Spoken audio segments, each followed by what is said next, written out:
The U.S. is working on another trilateral summit with South Korea and Japan, this time in Washington, D.C. in July. That's according to a report by Kyodo News. What's the reason for these talks and what is likely top the agenda? We turn to Professor Brian Myers for more. Welcome back. Thank you. Thanks for joining us. Professor Myers, why is the U.S. arranging three-way talks once again? Why another one? Well, as with so many things in international relations, multiple factors are probably at work here. For one thing, Joe Biden is up for re-election, so the more opportunities he can have to look statesmanlike, the better. But the Americans, I think, are eager to get the South Korean and Japanese leaders together as often as possible because they want the South Korean public to get used to this de facto trilateral alliance so that it continues even if there is a change of power here in 2027. And just last year, of course, NATO identified China as a big security threat. So it makes strategic sense for NATO to work more closely with its friends in Northeast Asia. So I think all of these factors combined to make another summit look like a good idea. Right, that's why the news was no surprise. And what topics are likely to top the agenda this time? Well, the relevant statements that have been issuing from diplomatic sources have not been very specific. As you'd expect, they talk about bolstering deterrence vis-a-vis China and North Korea, improving cooperation, coordinating information sharing with NATO, and so on. But my hunch is that there's going to be a lot of discussion of economic and trade matters because, as you know, the Americans want to restrict China's access to advanced semiconductor chips and technology, and the Chinese have retaliated with export controls of their own. So the US, Japan, and South Korea want to build supply chains that are, so to speak, China-proof. And I think this makes some people here in South Korea nervous because they've seen the German economy suffer hugely as a result of Germany aligning itself a bit too closely with the United States against Russia. So this is a very tricky business for South Korea, which is worried about North Korea, worried about its security, but it also wants to stay on good terms with Beijing.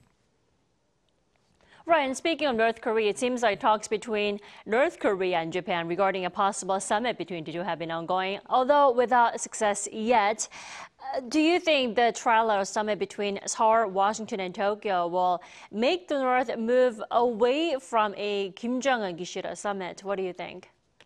Well, I don't think the NATO summit in Washington will necessarily preclude a Kim-Kishida summit, but I think it will certainly make it more difficult for the North Koreans to agree to send back to Japan the citizens that they abducted. You know, North Korea wants its people to believe that it is feared and respected around the world, but especially in Japan.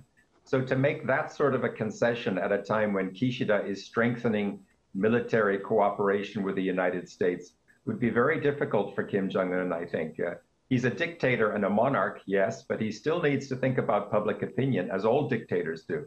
Now, I don't rule out a summit between North Korean and Japanese leaders, but I think it's likely to happen after the September election in Japan.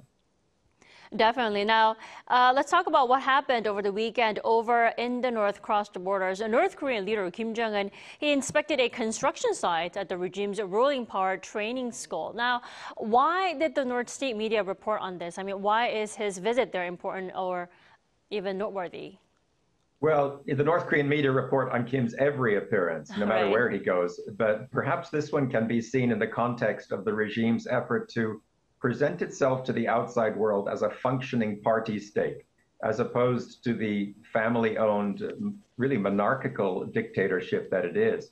And I think Kim Jong-un may be reviving the old hype about Juche thought, which is allegedly being taught at this school, because Juche, when you read it, is a very benign humanist doctrine for export that sounds much nicer than North Korea's real ideology, which is radical nationalism. Now, Kim claims to have abandoned the goal of unification, so he may be reviving the old Juche hype to make that claim look more plausible. But again, I'm not sure there was special significance in this visit.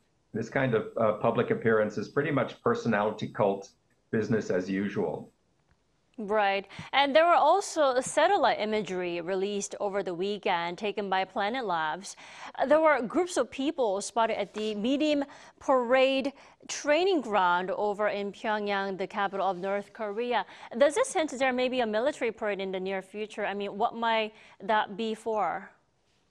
That's a good question. You know, here in South Korea, most holidays have either traditional or nationalist significance, but North Korea has several big Republican holidays strewn throughout the year. So a military parade could indeed be in the works. Now, of course, like us, the North Koreans ascribe more importance to round anniversaries. So that's what puzzles me a bit because I don't see any big ones in the offing. You know, it's the 112th anniversary of Kim Il-sung's birth this month, along with the 91st birthday of the Revolutionary Army.